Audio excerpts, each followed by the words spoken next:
selamat pagi, salam sejahtera untuk kita semua. Kepada para narasumber yang akan membawakan materi pada acara fokus group discussion kita yang berjudul Perlindungan bagi Pekerja Selama Pandemi, di mana narasumber satu yaitu Ibu Rini Suryani selaku Deputi Direktur BP Jam Sostek Wilayah Kalimantan, dan yang kedua narasumber kedua adalah Bapak Dr. Abriantinus MA dari sebagai Wakil Ketua Umum Apindo Kaltim. Baik, sebelum kita memulai acara kita pada pagi hari ini, marilah kita berdoa menurut agama dan kepercayaan kita masing-masing. Berdoa, dipersilakan.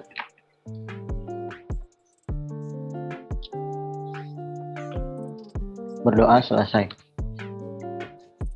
Oke, baik. Sebelum kita memulai acara, saya akan mengingatkan kembali kepada para hadirin untuk tetap menjaga protokol kesehatan, dan juga dapat yang ingin mengirimkan pertanyaan nanti langsung saja dituliskan di kolom Q&A, dan di sesi terakhir akan kita jawab pertanyaan tersebut. Baik, mungkin sebelum kita memasuki pada pemateri yang pertama, saya ingin menjelaskan terlebih dahulu sedikit bahwa mengenai dengan dampak pekerja di tengah pandemi ini. Nanti sebagaimana kita ketahui bersama bahwa di tengah pandemi ini memang dari para pekerja sendiri cukup terdampak, sehingga nanti akan dijelaskan langsung dari salah satunya adalah dari Jam Sostek sendiri sebagai bantalan pekerja yang dapat membantu kelangsungan para pekerja seperti itu. Mungkin bisa langsung dijelaskan kepada Ibu Rini, waktu dipersilahkan, Bu. Baik, terima kasih Mas Owi ya. Ya.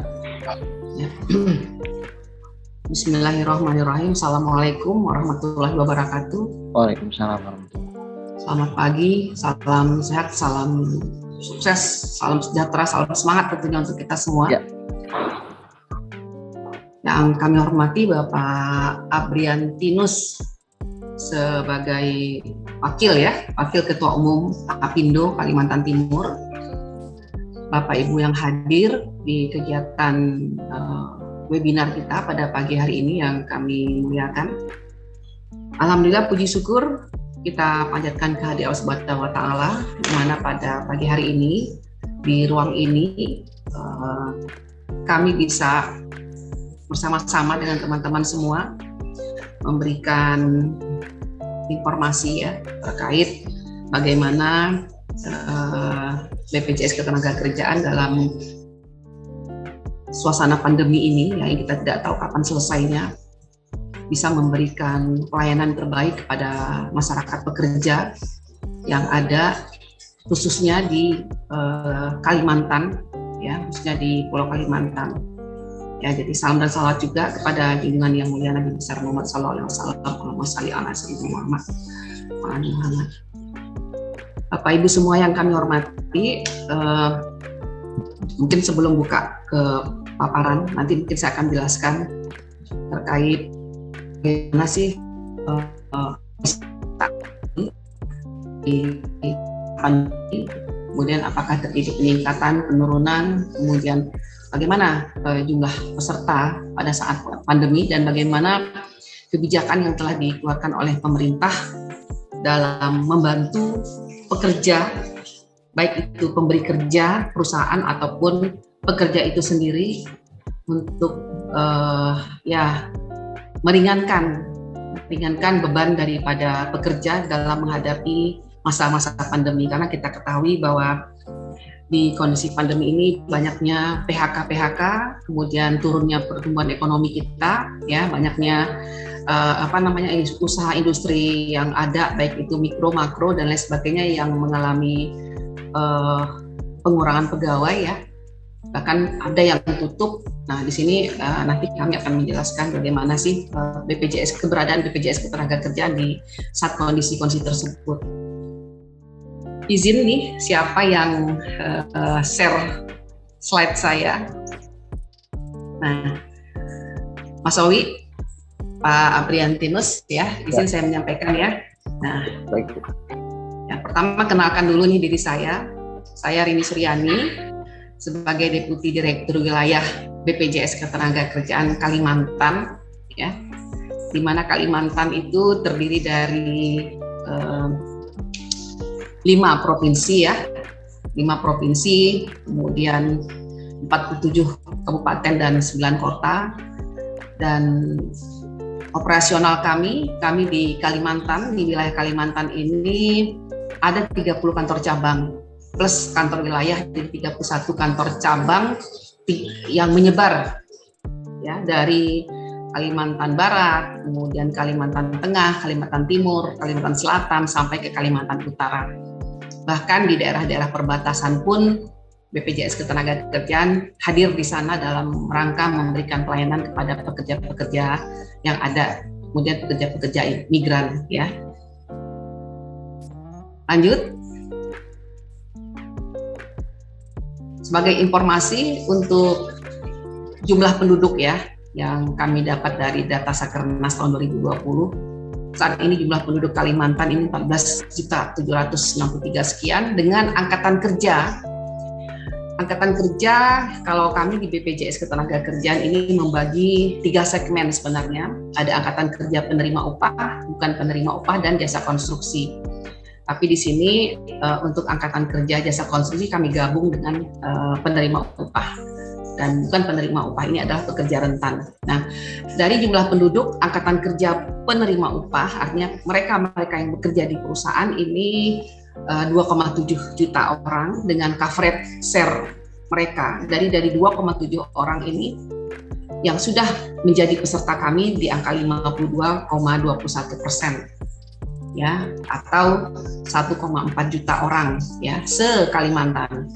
Kemudian angkatan kerja BPU-nya sendiri bukan penerima upah. Bukan penerima upah ini adalah pekerja-pekerja rentan. Ya, kalau penerima upah ini pekerja yang bekerja di perusahaan-perusahaan, termasuk juga di sana non ASN, perseorangan ya, atau orang-orang asing yang bekerja di Indonesia. Tapi pekerja bukan penerima upah ini adalah pekerja mandiri yang sifatnya mandiri seperti pedagang kaki lima, ojek, tukang becak dan lain sebagainya. Ini memang masih rendah ya untuk wilayah Kalimantan di angka 6,07%. Disinilah menjadi tantangan kami bagaimana angka 6,7% ini bisa lebih kami tingkatkan lagi ya. Karena apa? Karena di angkatan kerja bukan penerima upah lah sebenarnya mereka yang perlu mendapatkan perlindungan ya. Artinya pemerintah memang perlu hadir karena memang masyarakat ini, masyarakat yang ada di pekerja bukan penerima upah ini adalah mereka kalau nggak bekerja nggak dapat penghasilan ya. Nah, bagaimana jaminan terhadap kehidupan mereka ketika mereka mengalami kecelakaan kerja yang penghasilan mereka tidak bisa ditetapkan fix per bulannya berapa ya. Masih di angka 6,07% atau 178.215 orang. Nah, di sini tantangan kami BPJS Ketenagakerjaan berupaya terus berkolaborasi dengan stakeholder, pemerintah daerah, perusahaan-perusahahan yang ada, ya. Dan ya seperti saat ini kita sedang dengan Apindo ya, alhamdulillah kami diberikan ruang oleh Apindo, dalam hal ini Pak Abriantinus sebagai Wakil Ketua Apindo ya untuk Kaltim bisa memberikan informasi tentang BPJS Ketenagakerjaan. Lanjut. Lanjut teman-teman.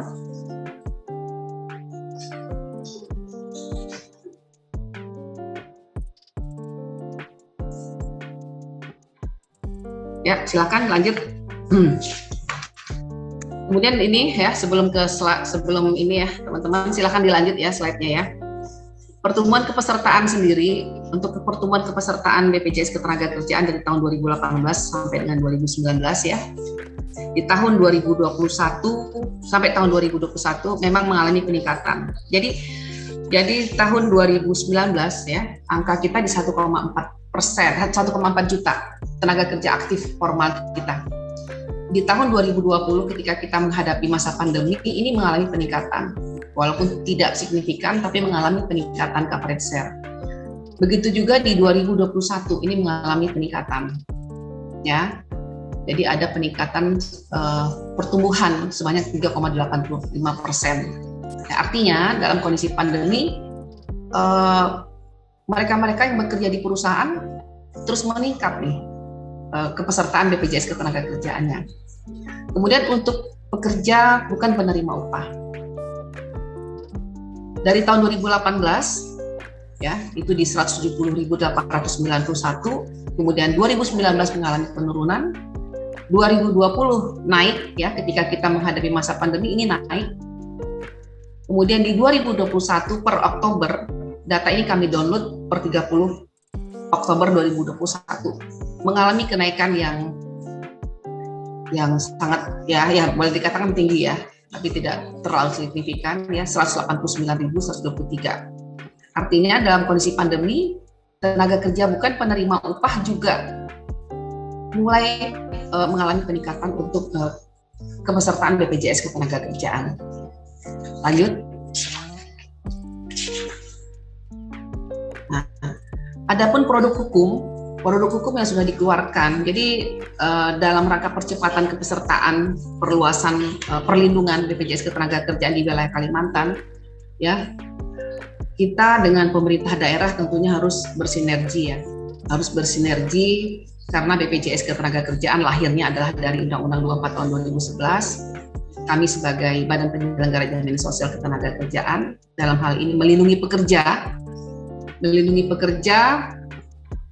ya untuk resiko sosial ekonomi ketika pekerja mengalami kecelakaan kerja, kematian, hari tua, pensiun, dan bahkan nanti di Februari 2021 ada lagi satu jaminan untuk pekerja yaitu jaminan kehilangan pekerjaan. Nah, kemudian saudara kembar kami BPJS Kesehatan khusus menangani tentang jaminan kesehatan. Nah, tentu kami di sini tidak bisa sendiri ya, tidak bisa sendiri karena ini adalah program pemerintah dan BPJS Ketenagakerjaan ditunjuk sebagai badan penyelenggaranya. Di sini kami bersinergi dengan pemerintah daerah. Bagaimana agar masyarakat yang ada di daerah-daerah tersebut bisa semuanya menjadi peserta BPJS Ketenagakerjaan. Semuanya mendapat jaminan perlindungan ya. Nah, ini produk hukum yang telah dikeluarkan oleh pemerintah daerah ya dari 5 provinsi ya, baik itu di provinsinya maupun di kabupaten kota. Jadi untuk produk hukum sendiri ya, untuk provinsi ini kita sudah ada 18 produk hukum. Ada peraturan daerah ya, peraturan daerah untuk Kalimantan Barat, kemudian peraturan gubernur untuk Kalimantan Barat, Kalimantan Selatan, dan Kalimantan Utara. Instruksi gubernur itu Kalimantan Selatan, Tengah ya, dan Kalimantan Utara. Surat edaran juga sudah dikeluarkan. Nah, khusus untuk provinsi, di 5 provinsi yang ada di wilayah Kalimantan ini sudah ada 18 produk hukum. Nah, untuk kabupaten kota yang ada ini sudah keluar produk hukum sebanyak 52. Nah, inilah bentuk dukungan daripada pemerintah daerah bagaimana masyarakat yang ada di lingkungan mereka bisa terlindungi di dalam program pemerintah ini ya, program BPJS Ketenagakerjaan. Lanjut. Nah, dari risiko jaminan sosial, jadi BPJS Ketenagakerjaan saat ini untuk profil kepesertaan ya, jadi dari 5 provinsi yang ada di wilayah Kalimantan, jumlah perusahaan yang sudah menjadi peserta kami sebanyak 48.000 ya. Kemudian pekerja bukan penerima upah 189.000, kemudian pekerja penerima upah atau formal 1,5 juta, dan pekerja jasa konstruksi ya 11.889 proyek yang ada ya. Oke, lanjut.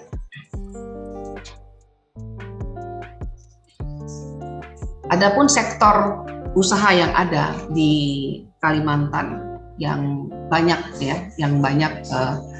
menjadi peserta di BPJS Ketenagakerjaan ini terdiri dari ada sektor pertanian, pertambangan, ya, industri, pengolahan, kemudian konstruksi, perdagangan, ya. Jadi ada banyak sektor yang mendominasi khususnya untuk pertanian, perkebunan, dan pertambangan. serta jasa-jasa kemasyarakatan. Nah, inilah yang mendominan mereka-mereka yang sudah menjadi peserta BPJS Ketenagakerjaan. Lanjut. Klaim yang sudah dibayar. Jadi BPJS Ketenagakerjaan itu menjamin saat ini kepada pekerja yang sudah menjadi peserta kami ada program jaminan kecelakaan kerja, jaminan kematian, kemudian jaminan hari tua dan jaminan pensiun. Nah, di sini kami sampaikan Bapak Ibu semua bahwa BPJS Ketenagakerjaan sampai dengan periode Oktober 2021 ya, ini yang kami paparkan ini adalah klaim di tahun 2021 ya, artinya BPJS Ketenagakerjaan sudah membayarkan klaim sebanyak untuk jaminan kecelakaan kerja ini 6.212 ya di tahun 2021, kemudian jaminan kematian di 3.494. Jadi ada peningkatan ya, jaminan kematiannya ada peningkatan ya. Untuk jaminan kecelakaan mengalami penurunan, tapi untuk jaminan kematian dari 1.624 di tahun 2020, di tahun 2021 mengalami peningkatan yang sangat-sangat signifikan di 3.494 klaim. Ya, untuk jaminan hari tua, mereka-mereka yang sudah tidak bekerja lagi di perusahaan, ya, mengambil hak jaminan hari tuanya atau tabungannya. Di tahun 2020 lumayan ya, 172.000 kasus, dan terjadi penurunan ya di tahun 2021 sampai dengan Oktober 2021 sebanyak 144.000. Dan jaminan pensiun juga mengalami peningkatan di tahun 2020 di 4.584 kasus yang kami bayarkan atau klaim, dan di 2021 di 5.200. Ya, lanjut. Untuk pembayaran klaim manfaat ya, dari sisi manfaat ya. Dari sisi manfaat tadi kita bicara dari sisi jumlah klaimnya, jumlah orangnya ya. Nah, kalau ini nominal rupiahnya yang sudah kami bayarkan. Jadi di tahun 2020 untuk jaminan kecelakaan kerja ya, ini mengalami penurunan ya dari 98 miliar turun menjadi 96 miliar. Kemudian di jaminan kematian mengalami peningkatan 95 miliar yang kami bayarkan tahun 2020. Di tahun 2021 mengalami peningkatan 465 miliar ya. Begitu juga untuk jaminan hari tua di 2020 mengalami peningkatan 1,9, kemudian di 2021 per Oktober turun menjadi 1,8. Untuk jaminan hari tua, jaminan pensiun kami sudah membayarkan 25 miliar ya, 25 miliar ya untuk jaminan pensiun. Di tahun 2021 sudah di angka 33. Oke, lanjut. Nah, ini dasar hukum yang melandasi ruang gerak BPJS Ketenagakerjaan.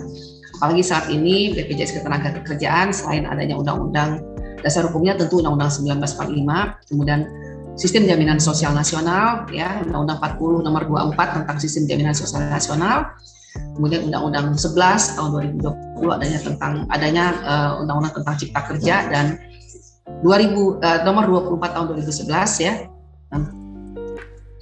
ditunjuklah BPJS Ketenagakerjaan sebagai badan penyelenggara jaminan sosial. Nah, selain itu saat ini kita sudah ada yang namanya Inpres 2 tahun 2021, kemudian Permendagri 27 tahun 2021. Artinya apa? Pemerintah dengan mengeluarkannya Inpres ya, dengan mengeluarkan Instruksi Presiden nomor 2 tahun 2021, ini mau tidak mau memang semua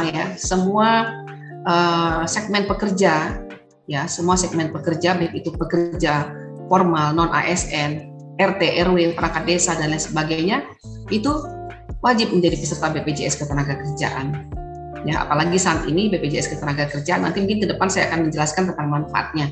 Ya, banyak manfaat-manfaat yang sudah dikeluarkan oleh BPJS Ketenagakerjaan ya.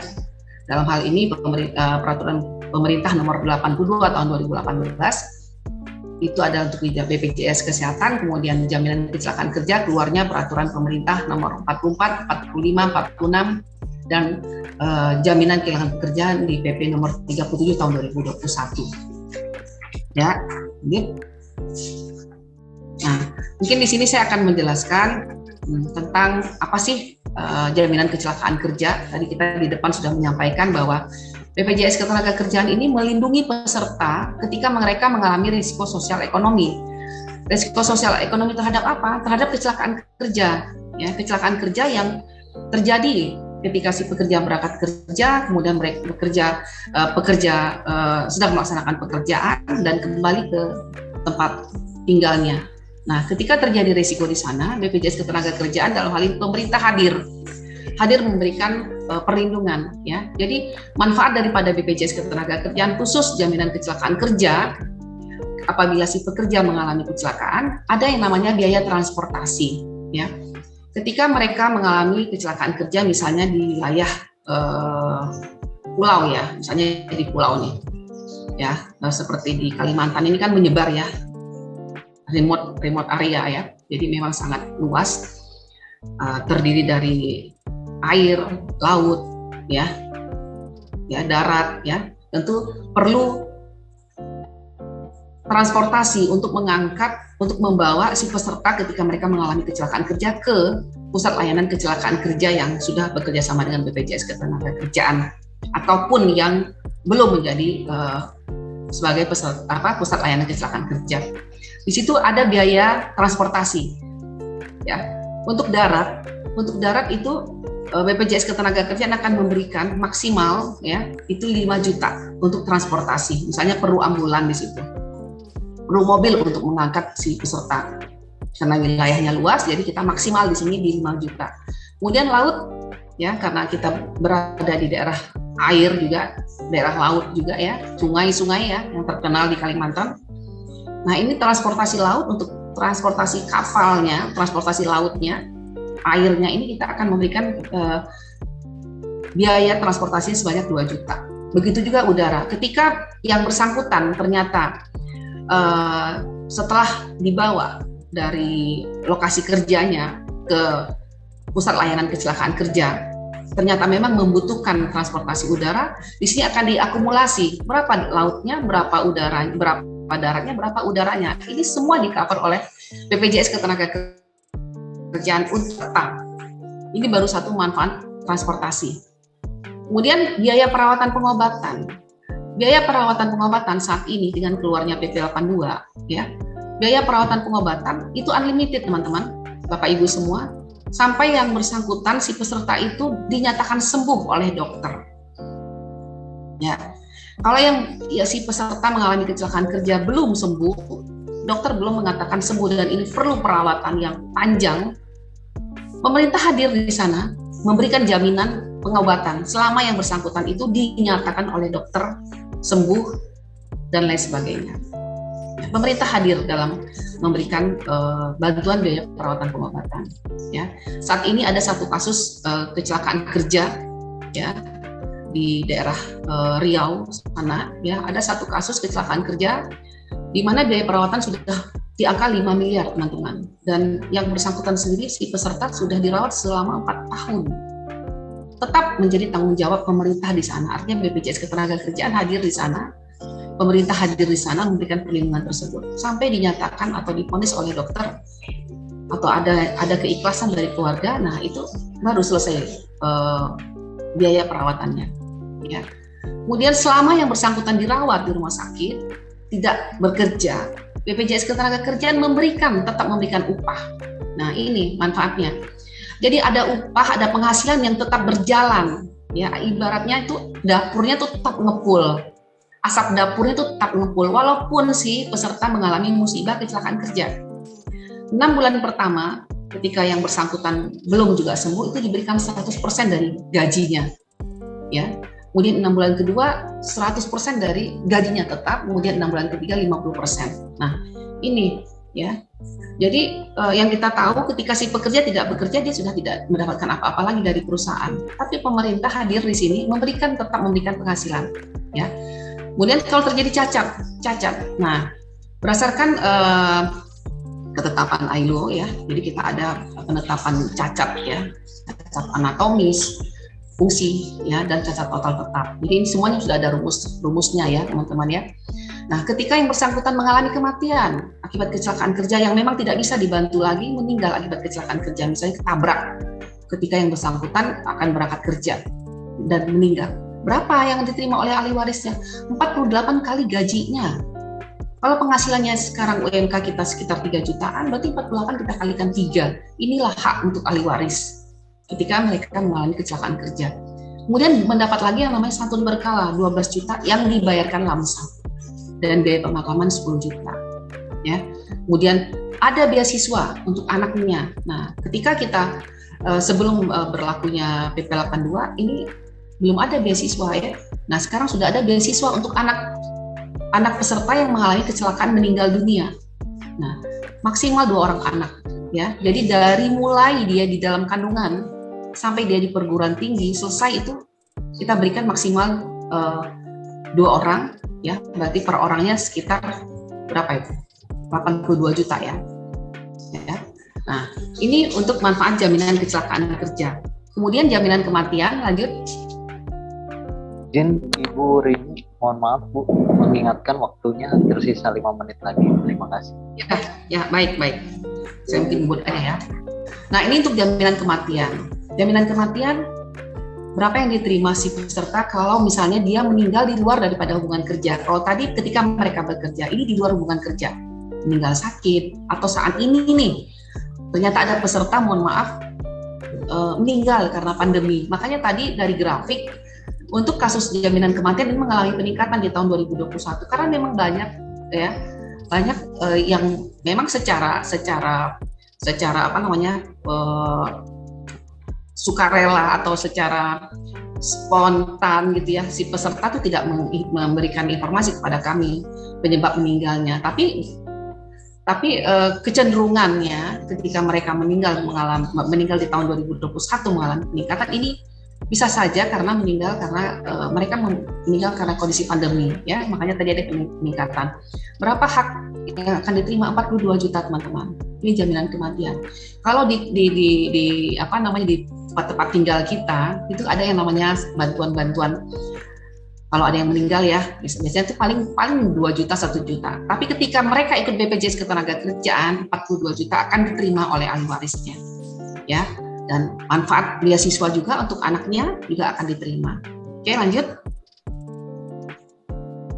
Nah, ini beasiswa ya. Jadi kalau peserta mengalami meninggal akibat kecelakaan kerja, peserta mengalami meninggal akibat sakit ya. Kalau meninggal akibat sakit, kalau memang mereka sudah menjadi peserta kami lebih dari 3 tahun, dia akan mendapatkan beasiswa ini. Jadi 1,5 juta untuk SD ya per tahunnya. Kemudian 2 juta untuk SMP, 3 juta untuk SMA, dan 12 juta untuk perguruan tinggi, teman-teman. Ya, luar biasa manfaat program BPJS Ketenagakerjaan ya. Oke, lanjut. Ini jaminan hari tua. Oke, jaminan hari tua mungkin kita sudah tahu ya bahwa jaminan hari tua saat ini untuk BPJS Ketenagakerjaan tidak dikenakan bunga dan tidak ada biaya administrasi, bahkan ada pengembangan, ada hasil pengembangan di sini ya. Jadi kalau kita bisa membandingkan ketika kita memiliki saldo 2 juta di tabungan dan kita memiliki saldo 2 juta di BPJS Ketenagakerjaan ya. 2 juta saldo kita yang ada di tabungan tidak kita isi, kemudian 2 juta saldo yang ada di BPJS Ketenagakerjaan stuck kita tidak ambil ya. Kita akan lihat 1 tahun ke depan yang akan berkurang ini di mana ya. Tentu yang tabungan kita karena ada biaya administrasi dan pajak. Tapi BPJS Ketenagakerjaan tidak ada karena tidak ada pembebanan pajak dan biaya administrasi. Nah, ini ya teman-teman untuk jaminan hari tua. Oke, lanjut. Nah, ini karena waktunya singkat, jadi nanti kita tanya jawab lebih enak ya. Nah, ini manfaat jaminan pensiun. Jaminan pensiun yang kita ketahui mereka yang bekerja sebagai PNS baru dapat pensiun. Tapi sekarang mereka yang kerja di perusahaan pun bisa mendapatkan pensiun ya, teman-teman. Jadi tidak saja kalau dulu bangga ya kita punya suami atau istri pegawai negeri karena ada pensiun katanya kan. Tapi sekarang mereka yang kerja di perusahaan, boleh kita tanya sudah jadi peserta BPJS Ketenagakerjaan enggak gitu ya. Nah, kalau sudah jadi peserta BPJS Ketenagakerjaan berarti apalagi dia kerja di perusahaan, berarti dia sudah punya jaminan pensiun. Nah, bisa sebagai pilihan, artinya orang tidak berbondong-bondong untuk jadi pegawai negeri, tapi dengan mereka bekerja di perusahaan dan sebagai peserta BPJS Ketenagakerjaan pun bisa mendapatkan jaminan pensiun. Ya, lanjut. Nah, dengan keluarnya Undang-Undang Cipta Kerja ya PP 37 tahun 2021, ada lagi yang namanya jaminan kehilangan pekerjaan. Ini efektif nanti di Februari 2022, teman-teman. Ya, ada jaminan kehilangan pekerjaan. Apa aja sih yang bisa diterima oleh si pekerja kalau misalnya mereka sudah berhenti, ya. Ya, jadi mereka akan mendapatkan pelatihan kerja. Kemudian ada akses informal pasar kerja, kemudian mereka akan dapat uang tunai, ya, uang tunai selama 3 bulan, ya. Jadi 45% 3 bulan pertama dia akan mendapatkan uang tunai, kemudian 25% ya 3 bulan berikutnya, dan paling lama 6 bulan. Jaminan kehilangan pekerjaan itu paling lama 6 bulan, ya. Dan dikondisikan ketika sudah lebih daripada 6 bulan yang bersangkutan kembali bekerja lagi, apakah bekerja sebagai pekerja yang ada di perusahaan ataupun bekerja mandiri, ya. Oke, lanjut. Untuk iuran, tadi Bu Rini menyampaikan manfaat. Sekarang berapa sih besarnya iuran yang akan dibayarkan, ya? Kalau untuk iuran, mereka yang bekerja di perusahaan ini ada kategori daripada tingkat risiko, ya. Misalnya risiko yang terendah ini adalah 0,24% dan risiko tertinggi di 1,74% untuk jaminan kecelakaan kerjanya. Ya, dari mana? Dari upahnya. Jadi kita bisa hitung. Kalau gajinya 2 juta, 0,24% dia kerja di perbankan, berapa tuh iurannya?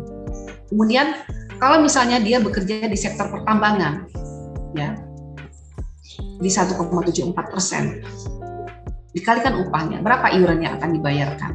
Nah, kemudian untuk jaminan kematian, 0,3% dari penghasilannya sebulan, 0,3%. Ya, jadi kalau gaji 1 juta hanya 3.000, ya 3.000 rupiah.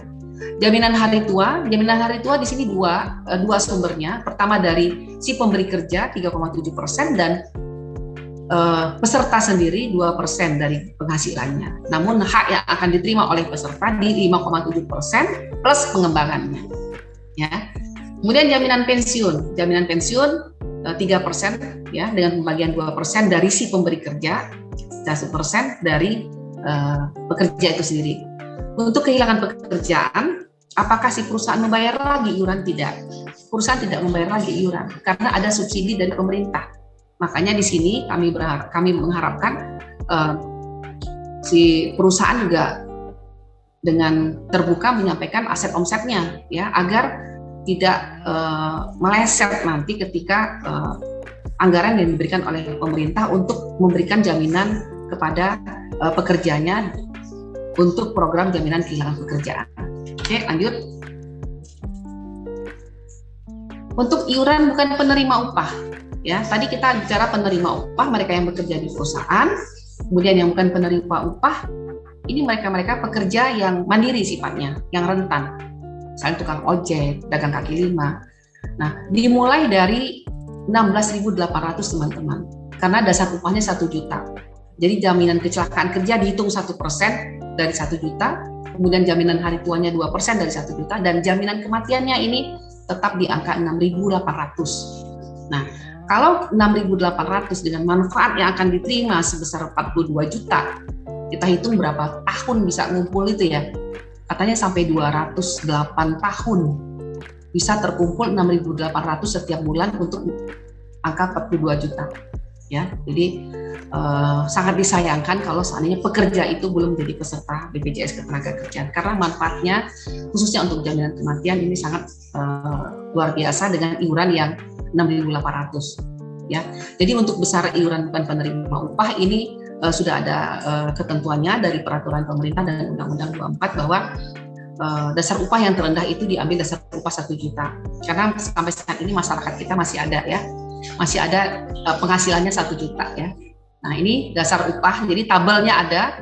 Jadi dari tabel ini misalnya nih penghasilannya 2.700.000, antara 2.700.000 sampai 3,1, ya. Jadi dikatakan 2,9. Berapa iuran yang akan dibayarnya? Kalau misalnya gajinya antara 2.700.000 sampai dengan 3,1. Kecelakaan kerjanya 29.500, jaminan kematiannya 6.800. Kemudian jaminan hari tua, ya, hari tua itu 59.000. Totalnya berapa yang akan dibayarkan oleh yang bersangkutan? Ya, kita akumulasikan ya, teman-teman. Dan berapa manfaat yang akan diterima kalau terjadi meninggal akibat kecelakaan kerja. Nah, di sini meninggal akibat kecelakaan kerja dia akan menerima ahli warisnya 141.620. Nah, ini tabel teman-teman, ini tabel dan tabel perhitungan iuran dan tabel manfaat yang akan dia terima ketika resiko yang akan ketika resiko sosial ekonomi ini menimpa kepada dirinya. Nah, ini khusus untuk mereka-mereka yang bekerja sebagai masuk ke dalam kategori pekerja bukan penerima upah. Ya, lanjut.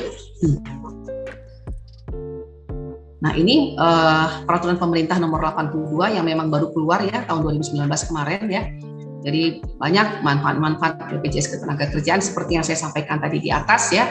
Ada beasiswa, ya, ada biaya perawatan pengobatan untuk kecelakaan kerja, ya.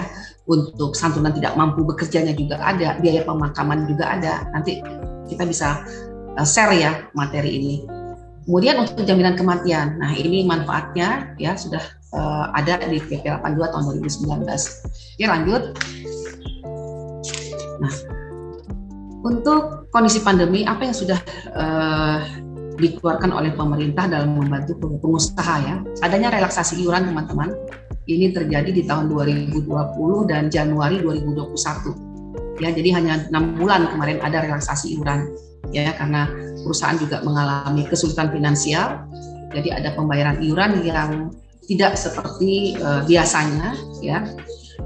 Jadi adanya pengurangan denda keterlambatan iuran, kelonggaran batas pembayaran waktu iurannya. Ini bentuk-bentuk relaksasinya.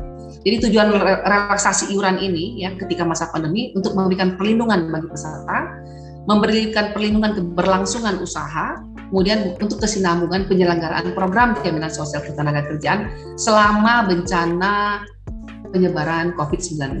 Ya, maksimal 6 bulan. Kemudian bentuknya apa relaksasi? Kelonggaran batas waktu pembayaran. Ya, jadi batas waktu pembayaran iuran jaminan kecelakaan kerja, kematian, hari tua, dan jaminan pensiun dari tanggal 15 menjadi tanggal 30. Harusnya tanggal 15 kalau kita bicara di aturan undang-undangnya. Tapi dengan adanya relaksasi iuran ini menjadi tanggal 30. Keringanan iuran jaminan kecelakaan kerja. Nah, jadi keringanan iuran jaminan kecelakaan kerja dan jaminan kematian ini sampai 99%. Ya. Kemudian penundaan pembayaran sebagian. Jadi penundaan pembayaran iuran jaminan pensiun. Nah, kemudian pengurangan denda. Biasanya kalau ada keterlambatan akan dikenakan denda, tapi di sini tidak. Ya, jadi pengurangan denda 2% menjadi 0,5. Nah, ini salah satu strategi yang diberikan oleh pemerintah dalam membantu pengusaha di masa pandemi. Ya, lanjut. Kemudian ada lagi yang namanya bantuan subsidi upah. Ini juga diberikan oleh pemerintah. Ya.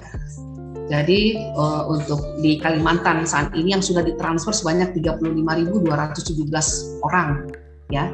Untuk yang lain-lainnya ini masih dalam proses validasi data. Karena memang ada beberapa data-data yang belum valid, misalnya NIK-nya yang tidak sama, kemudian nama dengan NIK berbeda, kemudian mereka memiliki NIK double. Nah, ini sekarang sedang dalam proses validasi data. Ya, jadi yang sudah berhasil ditransfer kepada peserta itu sebanyak 35.217. Ya, lanjut.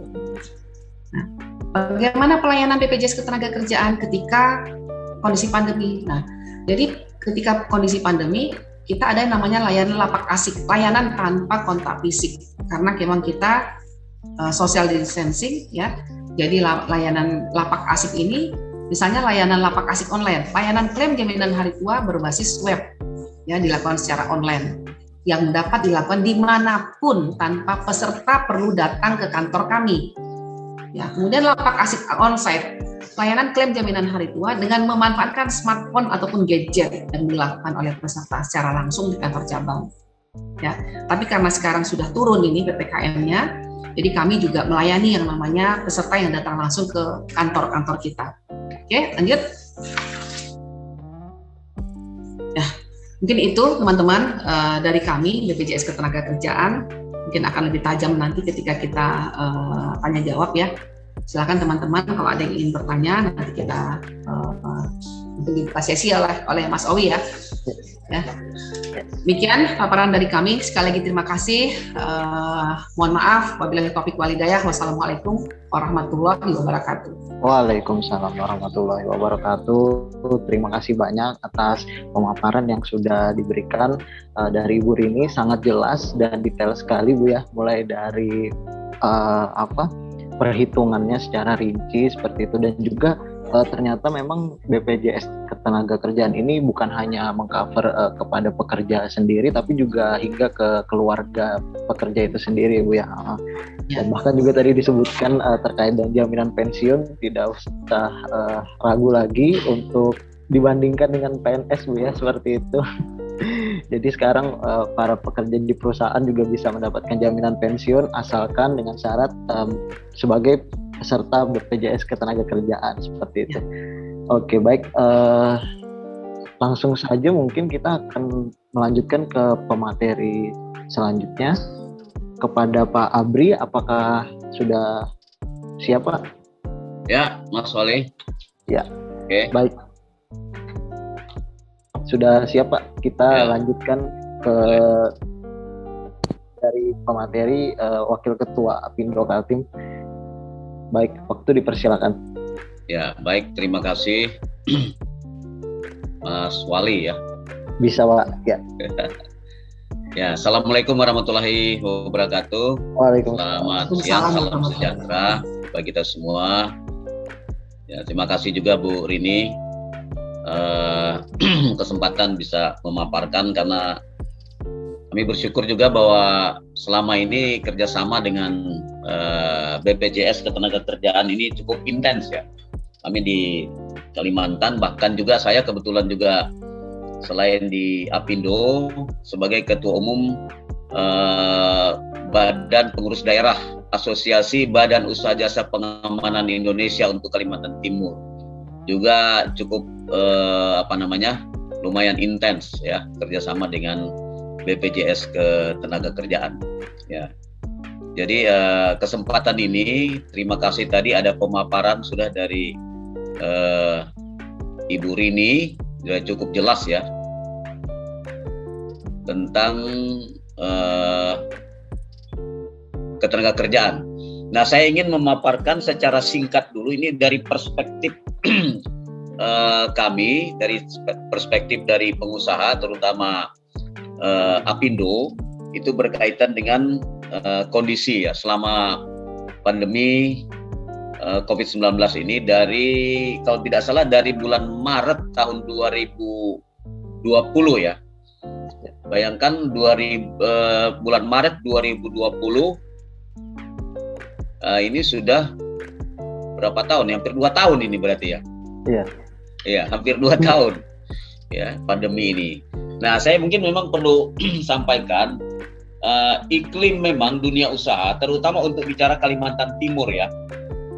Nah, bicara Kalimantan Timur, nah saya menyampaikan kondisi yang ada di Kalimantan Timur ini memang selama pandemi ini terjadi memang penurunan ya berbagai aktivitas, walaupun Kalimantan Timur ini disebut kota minyak, kota pertambangan minyak, gas, batu bara dan lain sebagainya.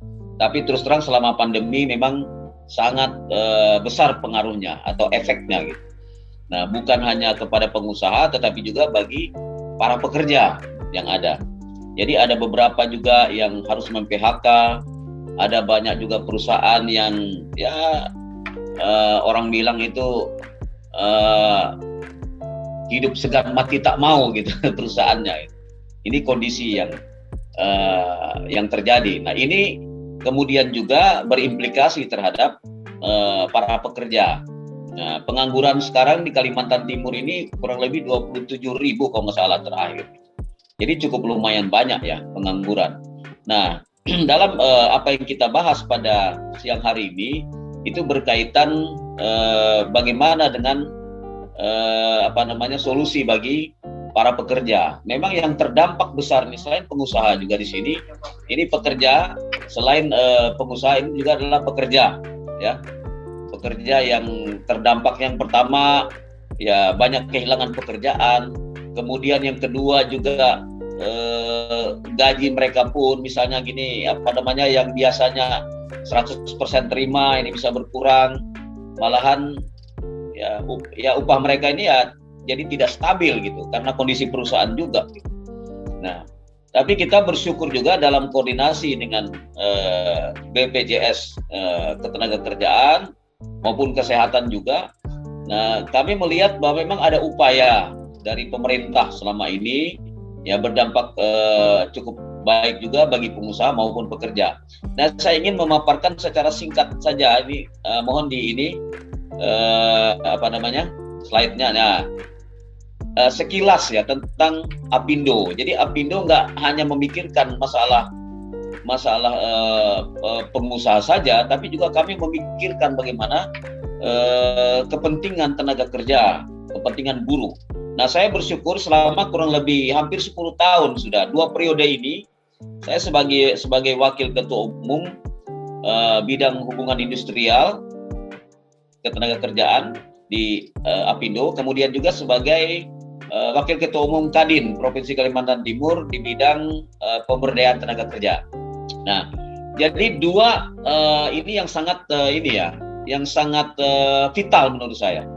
Karena antara pengusaha dan pekerja ini, saya tadi baru paparkan sedikit ke pemerintah Kabupaten Mahakam Ulu bahwa pengusaha dengan serikat buruh, serikat pekerja itu bukan lawan. Kita adalah mitra, kita bagaikan bapak dan anak gitu. Ya. Jadi sama-sama memerlukan, sama-sama membutuhkan. Ya. Nah, di sini sekilas tentang Apindo. Yang pertama, fungsi dari Apindo ini, ya kan? Nah, fungsi dari Apindo ini seiring dengan meningkatnya isu di bidang perburuhan, telah terbentuk serikat buruh, serikat pekerja, pengusaha, juga membuat satu wadah yaitu Asosiasi Pengusaha Indonesia. Ya, memang tidak semua pengusaha ada tergabung di Apindo, tetapi mayoritas lah pengusaha-pengusaha yang ada di Indonesia ini tergabung di Apindo. Bahkan konglomerat-konglomerat di pusat juga banyak ya pengurus Apindo gitu. Ya. Nah, pengusaha dibentuk untuk menjadi forum komunikasi dan bertukaran pikiran dalam menyelesaikan berbagai macam permasalahan yang muncul bidang hubungan industrial dan ketenagakerjaan. Di dalam permasalahan ketenagakerjaan ini betul-betul lumayan ruwet kadang-kadang ya. Saya ingin kasih gambaran ya. Ini kondisi yang ada. Kalau perusahaan ini bicara upah ya. Kalau misalnya kurang saja hitungan perak ya karyawan. Saya punya karyawan kurang lebih 130 orang. Ya, alhamdulillah Bu Rini semua ikut di BPJS Ketenagakerjaan. Bahkan saya ikutkan tuh 4. Ya. Ini semua. Jadi ada perusahaan yang hanya mungkin 2 dia ikutkan. Ya, tapi saya sudah kurang lebih 8 tahun ini ya 4 manfaat itu yang kita ikuti gitu di BPJS Ketenagakerjaan. Nah, kadang-kadang kalau bicara karyawan, upah 100 perak aja itu bisa jadi ribut. Ya. Kalau misalnya administrasi atau accounting mungkin kesalahan hitung lain sebagainya, 100 perak aja bisa jadi ini. Ya, tapi kalau kelebihan ya diam-diam. Ya itu. Nah, jadi kami di Apindo karena tahu bagaimana kondisi seperti itu juga mencari solusi, ya. Karena itu fungsi Apindo itu berusaha menjembatani ya perbedaan, ya, dengan mempelopori terjadinya kesepakatan bipartit antara pengusaha dan pekerja, ya, dan juga dengan serikat buruh ya, serikat buruh, serikat pekerja ini harus kita bangun komunikasi. Nah, saya kebetulan juga anggota tripartit Provinsi Kaltim, di mana penyelesaian masalah ketenagakerjaan hubungan industrial itu selalu akan bermuara ke Apindo gitu, karena itu adalah upaya kita. Bahkan kalau di PHI itu, di PHI kita juga punya hakim ad hoc di sana untuk membantu proses penyelesaian ya dalam proses hukum gitu. Nah, kemudian Asosiasi Pengusaha Indonesia juga memenuhi berbagai fungsi bidang sektor di antaranya. Nah, ini ada hal yang penting nih. Nah, di dalam fungsi Apindo ini ada paling tidak ada 8. Ya, yang pertama adalah lembaga kerjasama tripartit ya, itu antara pengusaha, pekerja, dan pemerintah. Pemerintah dalam hal ini ketenagakerjaan. Kemudian yang kedua itu Dewan Pengupahan. Nah, Dewan Pengupahan inilah yang setiap tahun ya itu berjibaku dengan kondisi yang begitu sulit kadang-kadang dengan serikat buruh, serikat pekerja kepingin naik sekian, sementara pengusaha berupaya untuk menekan. Nah, disinilah kita coba untuk mencari titik temu gitu. Kalau pemerintah kan biasanya memfasilitasi saja dari pihak Disnaker.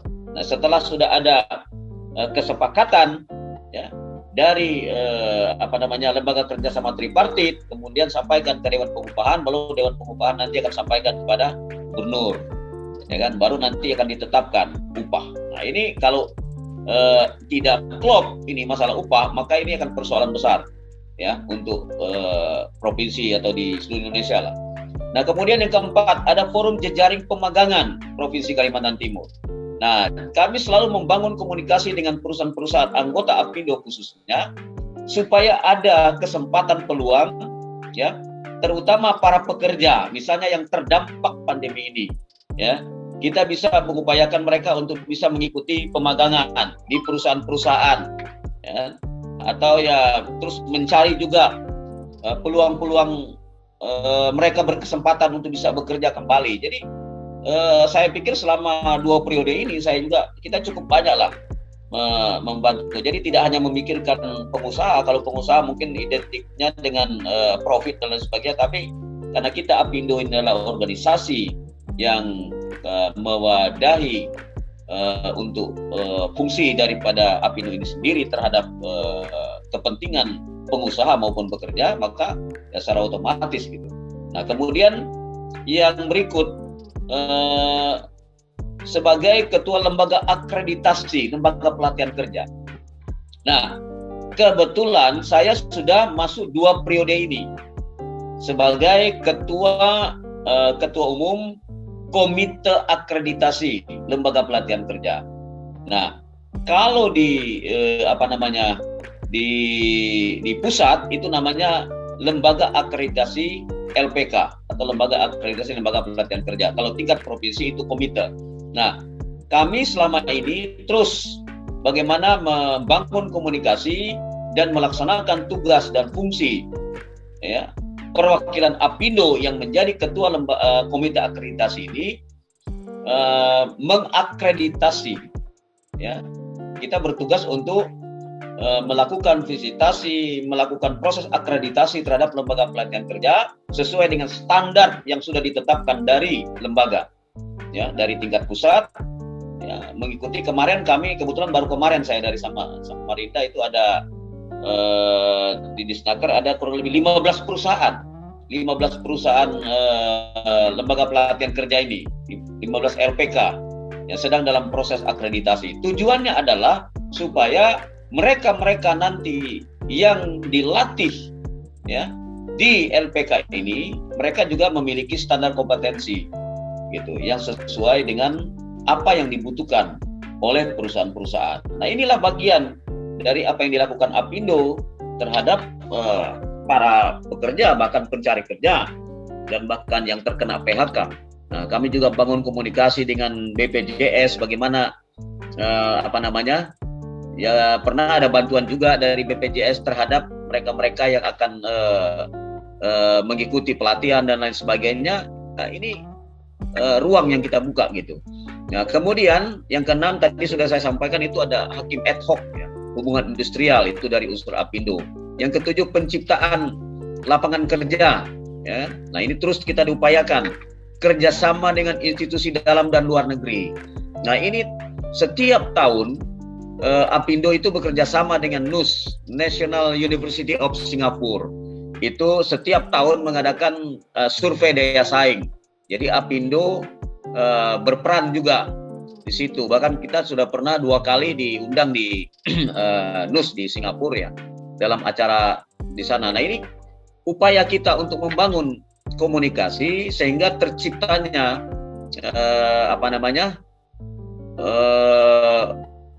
iklim investasi ya, membuka peluang komunikasi untuk kemudian bisa masuk investasi yang baru di Provinsi Kalimantan Timur. Nah, bisa lanjut lagi Ya, visi Apindo, ya, terciptanya iklim usaha yang baik dalam rangka mewujudkan pembangunan nasional. Lanjut. Berikut meningkatkan daya juang dan daya saing perusahaan pengusaha Indonesia. Nah, kemudian mewujudkan ketenagakerjaan dan hubungan industrial yang harmonis, dinamis, serta berkeadilan. Melindungi, memberdayakan, dan membela seluruh pelaku usaha Indonesia, terutama anggota. Mempresentasikan dunia usaha Indonesia di berbagai lembaga nasional dan internasional, secara khusus di dalam lembaga ketenagakerjaan. Nah, ini terus kita lakukan, ya, terus kita lakukan di dalam rangka mensinergikan antara perusahaan dengan serikat buruh, serikat pekerja ini, ya, supaya mereka juga mendapatkan manfaat. Nah, kami ada perjanjian secara khusus dengan serikat buruh, serikat pekerja di Kalimantan Timur. Karena itu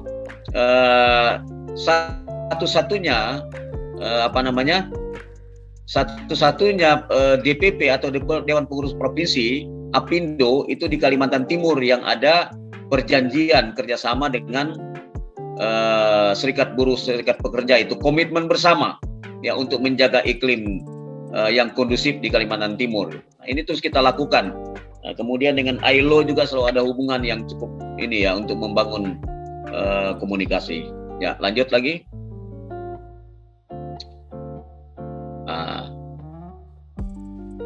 Bidang advokasi pengusaha juga. Nah, jadi kita kadang-kadang bukan hanya pengusaha saja yang kita ini, tetapi juga banyak pekerja juga yang kita bantu untuk menyelesaikan ketika masuk di hubungan industrial, maka kita coba jembatani. Jadi kadang-kadang ada yang akhirnya tidak perlu masuk ke PHI, tetapi bisa diselesaikan secara musyawarah, difasilitasi oleh Apindo, ya, antara pekerja dengan pengusaha. Lanjut. Bidang pengupahan tadi sudah saya jelaskan bahwa pengupahan itu tingkat provinsi, kabupaten, kota. Nah, ini sekarang masalah PP 36 ini juga ada sedikit polemik, ya, tapi kita bersyukur kemarin ya sudah bisa diselesaikan lah. Karena dari serikat buruh, serikat pekerja ingin kenaikannya lumayan signifikan gitu, tapi kondisi tidak memungkinkan. Nah, kita cari jalan tengah gimana ininya, ya, mengikutilah aturan pemerintah gitu. Lanjut. Nah, ini keadaan ketenagakerjaan juga di Kalimantan Timur ini. Jadi penduduk usia 15 ke atas, ya, lihat itu 2.775.171. Nah, yang bukan angkatan kerja itu 957 sekian. Ya, angkatan kerjanya 1.817.680. Nah, pengangguran ini besar ini, ya kan? 124.884 ini. Luar biasa pengangguran di Kalimantan Timur. Nah, ini juga jadi beban juga bagi Apindo memikirkan bagaimana nih, ya, masalah pengangguran ini. Lanjut. Nah, kemudian peranan dalam rangka mendukung pengusaha di Kalimantan Timur. Nah, jadi kami juga, Bu Rini juga selalu mendorong anggota-anggota Apindo untuk menjadi anggota anggota BPJS, ya, BPJS Ketenagakerjaan ini. Ya, karena seringkali para pekerja, para buruh itu memang persoalannya ketika apa yang menjadi hak mereka tidak terpenuhi, ya, tidak bisa diwujudkan oleh perusahaan. Ini kadang-kadang memang ruwet jadinya gitu. Ya, karena itu kami selalu mendorong perusahaan-perusahaan, terutama anggota Apindo, untuk mengikutkan para pekerja, para tenaga kerja itu untuk menjadi keanggotaan BPJS Ketenagakerjaan, karena sangat menguntungkan lah bagi pekerja gitu. Nah, kemudian berikut mendorong lahirnya lembaga sertifikasi.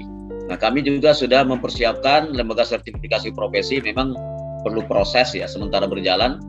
Kemudian upgrading tenaga profesional, ini juga terus kita lakukan. Kemudian dukungan aspek hukum ini untuk para pengusaha, dukungan koordinasi Apindo Kaltim menjadi jembatan terhadap pengusaha Kaltim untuk kebutuhan koordinasi dengan pemerintah, kepolisian, mendorong kemudahan berusaha dan lain sebagainya. Kemudian Apindo Kaltim senantiasa berkomitmen untuk memberikan layanan terbaik bagi anggota. Nah, ini secara singkat yang saya sampaikan berkaitan dengan Apindo. Nah, kemudian berkaitan dengan mungkin udah di close saja, ya. Oke. Ya. Nah, berkaitan dengan tenaga kerja, tadi udah disampaikan oleh Bu Rini ya. Apa yang Bu Rini sampaikan itu memang sudah berulang-ulang kami ini ya bekerja sama dengan BPJS Ketenagakerjaan sudah disampaikan banyak sebenarnya insentif-insentif yang diberikan oleh pemerintah, terutama ada ini untuk prakerja ya. Ini terus berlangsung. Nah, kita semua juga memberikan masukan sedikit juga kepada BPJS Ketenagakerjaan karena ini banyak persoalan-persoalan yang ketika melakukan klaim ya. Nah, kami banyak membantu kemarin. Karena itu ketika ada masalah mereka yang sudah berhenti bekerja kemudian melakukan klaim terhadap BPJS Ketenagakerjaan, memang kadang-kadang itu jadi ada sedikit kendala gitu. Nah, jadi kami banyak para pekerja, para buruh yang sudah berhenti ini terpaksa kita harus memfasilitasi. Kadang-kadang mohon maaf saya telepon kepala BPJS untuk bisa membantu ini supaya terutama untuk pencairan mereka. Jadi kadang-kadang ada kendala-kendala teknis gitu. Nah, misalnya kalau sekarang kan sebenarnya secara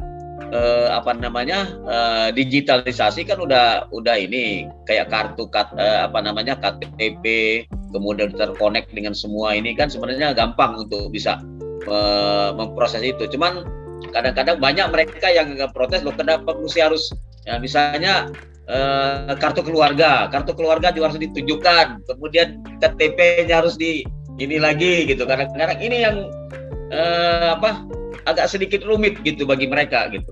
Nah, saya berharap nanti dari BPJS Ketenagakerjaan ketika ada klaim dan lain sebagainya, mohon inilah walaupun ada aturan baku mungkin perlu ada beberapa yang perlu ditinjau kembali.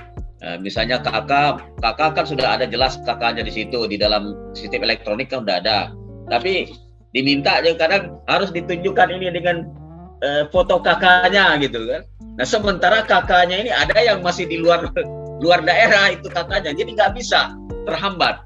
Nah, tapi saya bersyukurlah karena komunikasi kami selama ini dengan pimpinan BPJS baik tingkat wilayah maupun Kota Balikpapan ini cukup bagus komunikasi. Ya saya akhirnya mohon maaf saya telepon langsung gitu karena ini kepentingan inilah yang kami lakukan Pak ya, yang kami lakukan dalam rangka membantu ini masyarakat di tengah pandemi ini. Mungkin itu ya secara singkat saya sampaikan. Ya, terima kasih Mas Wali. Ya, baik. Terima kasih banyak Pak Abriantinus atas materi yang sudah diberikan. Ya, jadi banyak sekali yang ternyata memang upaya dari Apindo sendiri untuk membantu para pekerja di tengah pandemi ini Pak ya. Salah satunya tadi juga untuk memfasilitasi para pekerja dalam mendapatkan haknya gitu, seperti itu terkait dengan BPJS Ketenagakerjaan.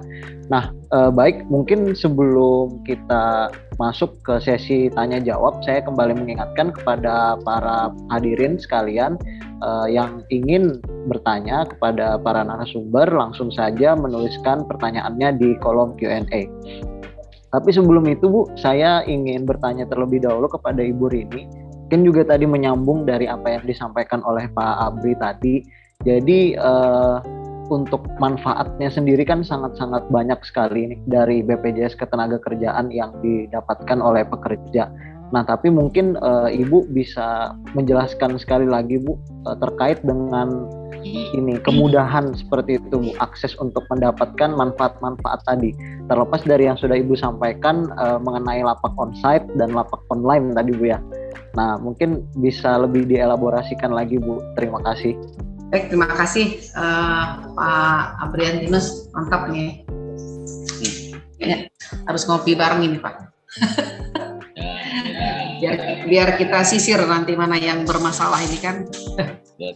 Baik, Mas Owi, terima kasih Mas Owi. Jadi tadi paparan Pak Wakil Ketua nih cukup bagus ya Pak ya, luar biasa. Dan ditambah dengan pertanyaan dari Mas Owi ya. Jadi memang saat ini kita kembalikan lagi di kondisi pandemi ya. Antara kita dengan peserta ini tidak bertatap muka, Pak. Makanya diberikanlah kebijakan adanya layanan lapak asik tadi, layanan tanpa kontak fisik, onsite maupun online. Ya, ini salah satu cara untuk memudahkan peserta yang mungkin untuk safety dirinya ya Pak, jangan social distancing, dan kami juga secara teknologi. Jadi kalau kita bicara turbulensi, kita ini sekarang sedang dalam kondisi turbulensi ya Pak ya. Turbulensi digital, turbulensi pandemi juga nih. Jadi mau tidak mau masyarakat dipaksa harus familiar dengan gadget ya Pak ya. Nah, jadi dengan yang disampaikan oleh Bapak Wakil Ketua tadi, di awal ketika kita berhadapan dengan kondisi pandemi itu kita ada yang namanya layanan one to many Pak. Ya, jadi kita tidak berhadapan dengan peserta, cukup melalui PC saja yang kami siapkan di frontliner. Jadi di PC itu terconnecting dengan satu petugas kami. Makanya kenapa harus ditampilkan kata Bapak tadi ya kartu keluarganya. Ya. Jadi ini semata-mata agar kami tidak salah bayar Pak, karena kami tidak berhadapan langsung dengan orangnya. Itu sih sebenarnya. Jadi banyak sudah kemudahan yang sudah dibuat oleh BPJS Ketenagakerjaan ya. Artinya tetap ada solusi Pak, tetap ada solusi yang kita sampaikan kepada peserta. Ya, apalagi sekarang sudah pakai web ya Pak ya. Kalau web itu yang sama sekali kita nggak ketemu gitu, kita sama sekali nggak ketemu. Nah, ini kita sedang proses membuat yang namanya aplikasi JEMO Pak. Nah, aplikasi JEMO itu yang terconnecting ke gadget kita langsung, itu sama sekali kita nggak perlu berkomunikasi dengan peserta, cukup dengan handphone kita saja, kita download aplikasi itu, ya kita penuhi apa yang diminta, ya itu sudah bisa cair waktu itu uangnya, bisa langsung masuk ke rekening. Wah, mantap tuh kalau gitu tuh. Ya, bisa langsung masuk ke rekening Pak, jadi tidak harus menunggu 1 minggu, 2 minggu ya.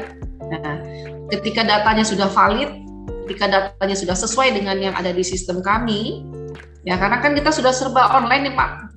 Ya. Adminduk kita sudah terconnecting dengan Adminduk. Ketika kita ketik NIK, klik NIK, sudah langsung data di Adminduk kita tahu berapa keluarganya, berapa anaknya, tinggal di mana, lengkap semuanya. Nah makanya ini kan proses. Ketika tadi kata Pak Wakil Ketua harus menunjukkan, nah waktu itu memang prosesnya harus seperti itu, menunjukkan kartu keluarganya gitu ya, KTP-nya gitu ya. Nah, tapi bergerak maju sesuai dengan perkembangan teknologi. Nah, ini yang namanya birokrasi seperti ini yang mungkin menjadi kendala bagi peserta. Dan terima kasih tadi Bapak sudah sampaikan kendala-kendalanya. Dan ini kita berupaya semaksimal mungkin untuk meminimalisir Pak, Amin. Makanya ini ruang sangat bagus sekali. Ruang seperti ini sangat bagus sekali. Saya apresiasi Pak Apindo sudah mengundang kami juga di sini. Mas Oli juga mengundang. Ini sebagai sarana sosialisasi kita, bagaimana peserta bisa mudah mendapat informasi tentang BPJS Ketenagakerjaan. Nah seperti itu. Nah tadi saya lihat di kolom chat nih, saya langsung jawab aja nggak apa-apa ya? Oke, boleh sekalian Bu Rina. Saya langsung jawab saja ya. Nah jadi untuk pekerja yang terdampak tadi sudah saya jawab ya. Jadi bisa onsite, bisa datang ke kantor kami juga bisa, melalui aplikasi online kami juga bisa. Nah itu yang terdampak ya. Kemudian yang terdampak kena PHK. Dan bagaimana kartunya? Kalau mereka nanti bekerja lagi? Ketika uang itu sudah dicairkan, mengajukan klaim jaminan hari tua, uangnya sudah dicairkan, tentu barternya apa nih? Kartu kami terima, uang kami berikan. Nah, seperti itu. Berarti habis ya? Habis, selesai. Kembali ke titik nol katanya Pak. Kayak kita ngisi bensin ya, ngisi BBM ya. Kembali ke titik nol ya Bu, gitu ya kan. Nah, seperti itu. Jadi sudah, kalau dia daftar lagi, tentu kartunya sudah kartu baru Pak. Oh. Seperti itu. Nah, jadi kalau misalnya terdaftar pun, misalnya dia terdaftar dengan kartu nomor sekian misalnya, perklaringnya menunjukkan satu perusahaan Pak. Tapi ketika kita klik NIK, kita klik kartu pesertanya, kartu peserta BPJS Tenagakerjaan, ternyata di situ ada history. History dia sudah pernah bekerja di perusahaan-perusahaan lain. Nah, ini salah satu yang mungkin agak memperlambat proses percepatan pencairan. Tentu kita harus formkan benar, ya, kita harus memastikan benar supaya jangan ada saldonya yang tertinggal. Seperti itu. Gitu ya. Iya, jadi ketika uang itu diterima, dia sudah langsung dapat karena sudah terbaca historinya di sana. Bahwa si A itu pernah bekerja di perusahaan A, perusahaan B, perusahaan C, dan lain sebagainya. Nah, seperti itu, Pak Abri, Pak Mas Owi ya. Dan tadi ada teman kita yang bertanya, terima kasih. Baik, oke, berarti sangat jelas sekali Bu ya, berarti langsung sekaligus menjawab pertanyaan yang ada di kolom Q&A. Nah, kemudian saya juga ingin bertanya juga kepada Pak Abriantinus, gimana tadi Pak terkait dengan mungkin bisa memberikan tanggapan terlebih dahulu terhadap apa yang disampaikan oleh Bu Rini dari sisi pengusaha sendiri dan mungkin dampaknya terhadap pekerja Pak, seperti itu. Ya, jadi begini. Memang itulah yang maksud kami begini. Kami setiap dalam pertemuan dengan kawan-kawan pengusaha, ya memang rata-rata kan menyampaikan keluhan, waduh karena kondisi begini. Ya, tapi di satu sisi kita juga tidak bisa mengabaikan apa yang menjadi hak-hak daripada para pekerja, ya, para pekerja atau tenaga buruh dan lain sebagainya gitu. Nah, dengan adanya fasilitas yang diberikan oleh BPJS Tenagakerjaan ini, ya itu kan jelas kan ya, pensiun aja udah jelas di situ ada gitu kan. Nah, jadi kami memang terus mendorong supaya para pengusaha kawan-kawan ini juga bisa ini juga gitu, berempati atau ada kepedulian juga terhadap pekerja. Ini yang selalu kami komunikasikan. Memang ada juga ya 2-3 ini yang mungkin nggak terlalu merasa penting gitu kan. Tapi kalau seperti contoh kayak saya memang karyawan itu memang pekerja karena kita bergerak di bidang outsourcing ya, jasa tenaga kerja gitu. Karena ini sangat vital berkaitan. Kalau mungkin di kantor aja biasa nggak ini, tapi kalau bicara kayak kita misalnya ratusan karyawan kita di lokasi, ya kan, terjadi eksiden dan lain sebagainya, bukan hanya karyawan yang susah, tapi kita pun, saya pun juga akan susah gitu. Nah, saya mohon maaf, Bu, ini pernah beberapa tahun yang lalu memang sempat tertunggak kita gitu. Tapi yang puji Tuhan lumayan besar juga gitu kan. Lalu kemudian implikasinya terhadap karyawan. Jadi kalau terjadi misalnya eksiden mereka ini, itu kan kita bisa berlipat-lipat itu harus membayar gitu kan. Nah, dengan adanya BPJS Ketenagakerjaan yang penting kita rutin aja. Ya, nah saya merasa selama sekian tahun ini sudah aman-aman aja sudah kan. Ya, begitu mereka klaim kan sekarang Bu sudah cukup lumayan canggih lah. Ini kan di BPJS Ketenagakerjaan kan bisa kita cek langsung saldo kita ada berapa di situ, ya kan. Jadi memang sangat membantu lah kalau menurut saya sudah. Nah, saya aja lihat sini saldo saya udah bisa dilihat langsung di sini kan. Nah, jam sostek mobile ini kan Bu ya. Nah, ini ada semua nih. Sudah kita lihat ini apa semua ada di sini, jaminan hari tuanya, jaminan kecelakaan kerja apa semua ya. Jadi luar biasa nih, sudah. Makanya saya dengan karyawan-karyawan itu nggak ada ini, semua saya ikutkan ketenagakerjaan maupun kesehatan, apalagi kesehatan juga. Nah, karena ketenagakerjaan juga kan ada yang sifatnya individu ya. Ya, ada juga yang memang kita ikutkan juga di individu kalau memang dia bukan penerima upah gitu kan. Ya, saya juga banyak anggota-anggota lain ya ikutkan juga untuk yang bukan penerima upah. Jadi manfaatnya memang cukup besar gitu. Jadi saya melalui kesempatan ini pun kalau ada teman-teman pengusaha ya udahlah, daripada kita mungkin tambah besar biaya yang kita ini, ya kita ikut BPJS kan sebenarnya nggak besar itu anunya. Menurut saya sangat ringan lah gitu. Jadi itu mungkin masukan dari saya. Hanya ke depan ya itu tadi Bu Rini bilang kita ingin nanti BPJS ya lebih lagi mana kalau ada kendala mungkin ya saya saya ini agak sedikit cerewet juga nih kalau ada kendala-kendala begitu. Tapi teman-teman di BPJS udah familiar karena kita udah ketemu, udah sering ini. Jadi saya ya konstruktif. Kalaupun saya kasih masukan, kasih kritik ini ya itu untuk kepentingan pengusaha tapi juga untuk pekerja gitu kan. Jadi saya sampaikan. Nah, tapi solusi selalu ada. Itu terima kasih BPJS Jam Sostek. Makasih Pak. Baik, terima kasih Pak Abri. Ini ada pertanyaan selanjutnya di kolom Q&A dari Mas Bloro. Bagaimana caranya bila pekerja suatu perusahaan ingin meningkatkan menerima manfaat diberikan BPJS Naker secara mandiri di luar yang di cover perusahaan? Mungkin ini ditujukan kepada Ibu Rini. Ya, mohon langsung dijawab Bu. Terima kasih. Baik, makasih, pertanyaannya bagus ya. Jadi kalau untuk pekerja mandiri ingin menambahkan manfaat. Jadi ini kelebihan BPJS Ketenagakerjaan. Kelebihan BPJS Ketenagakerjaan yang punya penghasilan rendah dengan yang punya penghasilan tinggi itu manfaatnya sama-sama. Misalnya terjadi kecelakaan kerja, biaya perawatan pengobatannya sama-sama unlimited. Ya, transportasi darat, laut, udaranya pun sama diterima. Ya. Berapapun besar gajinya, mau gaji 10 juta, mau gaji 5 juta, 3 juta, ya, sama itu. Kalau terjadi kecelakaan kerja, terjadi cacat fungsi, itu pengalinya tetap sesuai dengan yang sudah ditetapkan oleh Conference ILO. Ya kan?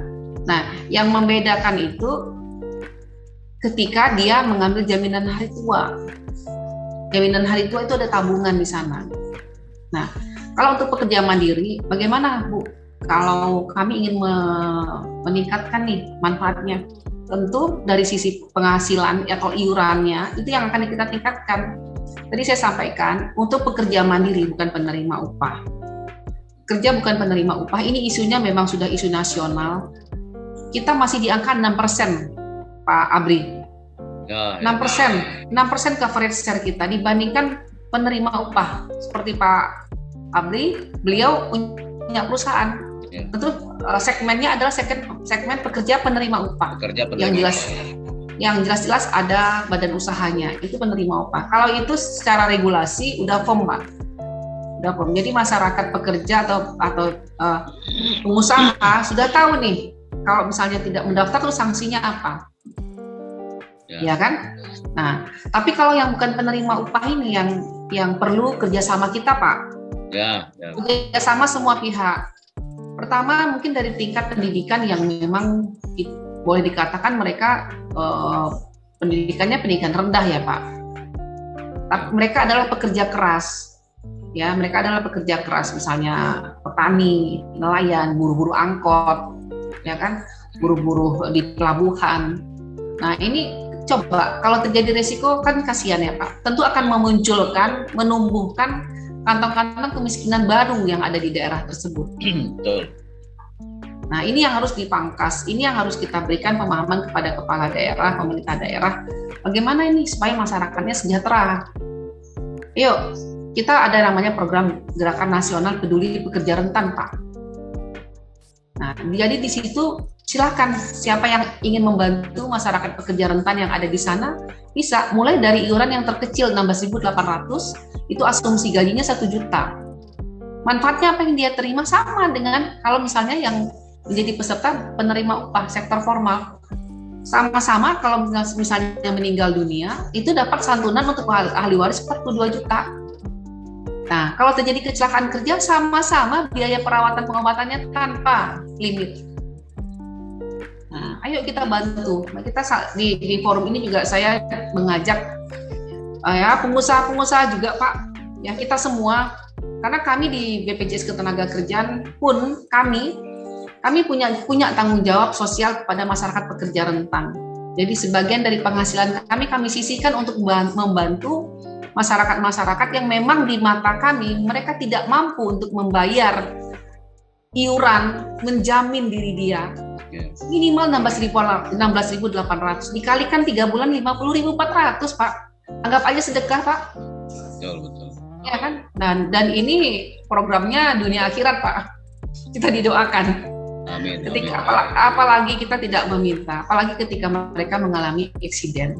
Coba ada pemerintah hadir di sana dengan santunan-santunannya. Ini yang kami menghimbau bagaimana angka 6% tadi, khususnya untuk Kalimantan, bisa kita naikkan menjadi 30%, 40% seperti perusahaan-perusahaan yang memang bekerja di sektor formal. Nah ini Pak, jadi kembali lagi ke pertanyaannya, bagaimana ingin mendapatkan manfaatnya, meningkatkan manfaatnya, ya sudah, daftarkan dengan menambah penghasilannya. Faktor pengali, kalau terjadi kecelakaan kerja, meninggal akibat kecelakaan kerja, 48 kali penghasilan yang dilaporkan ke BPJS Ketenagakerjaan. Itu rumus. Jadi kalau penghasilannya di awal didaftarkan 1 juta, tentu yang akan diterima oleh ahli waris itu 48 juta. Kalau penghasilannya dinaikkan menjadi 3 juta dikali 48 kali 3 juta. Seperti itu seterusnya. Nah, kembali lagi ke jaring pengaman sosial tadi, 16.800 itu Pak. Yuk kita sama-sama membantu pekerjaan. Yuk kita sama-sama membantu pemerintah daerah yang mungkin saat ini memiliki keterbatasan anggaran daerahnya untuk bisa membantu masyarakatnya tercover ke dalam program BPJS Ketenagakerjaan melalui program Gerakan Nasional Peduli Pekerja Rentan. Seperti itu Pak. Jadi kami pun juga secara aktif, secara proaktif terus nih berupaya kepada pemerintah daerah agar APBD-nya ya sekian persen itu ada jaminan untuk pekerja rentan yang ada di wilayahnya. Nah, supaya tidak muncul lagi orang-orang miskin baru. Ya, otomatis kesejahteraan masyarakatnya juga akan meningkat. Dimulai dari Rp16.800 saja, dimulai dari Rp16.800 dengan asumsi penghasilan 1 juta, dia sudah terlindungi 1 bulan ketika yang bersangkutan mengalami kecelakaan kerja, tadi manfaatnya biaya perawatan pengobatan unlimited. Terjadi kecelakaan kerja perlu transportasi darat, laut, udara, pemerintah hadir di sana untuk memberikan biaya transportasinya. Ya. Kemudian meninggal dunia akibat sakit di luar daripada hubungan kerja juga mendapatkan santunan 42 juta. Nah, kemudian santunan tidak mampu bekerja pun juga dia dapat. Penghitung pengalinya juga dari penghasilannya. Nah, ini Pak, kami mengajak di forum ini, yuk di sini kita bantu pemerintah daerah.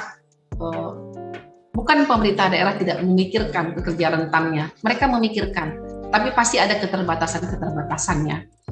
Nah, kita bantu dengan menyisihkan sebagian penghasilan kita agar masyarakat pekerja yang sehari-harinya kita lihat mungkin untuk makan saja tidak cukup penghasilannya. Nah, ini kita hadir di sana dengan memberikan perlindungan dengan iuran mulai dari 16.800. Itu Pak. Ya. Makasih. Bu. Baik. Mungkin Pak Abri ingin menanggapi terlebih dahulu, Pak. Ya, dari apa yang disampaikan oleh Bu Rini ini menurut saya luar biasa ini. Menggerakkan juga para kawan-kawan pengusaha, artinya dengan 16.800 itu kalau pikir ya berapa nilainya itu kan, 16.800. Rokok sebungkus berapa Pak? Pak Abri, rokok sebungkus berapa coba? Rokok aja lebih mahal itu ya. Iya betul.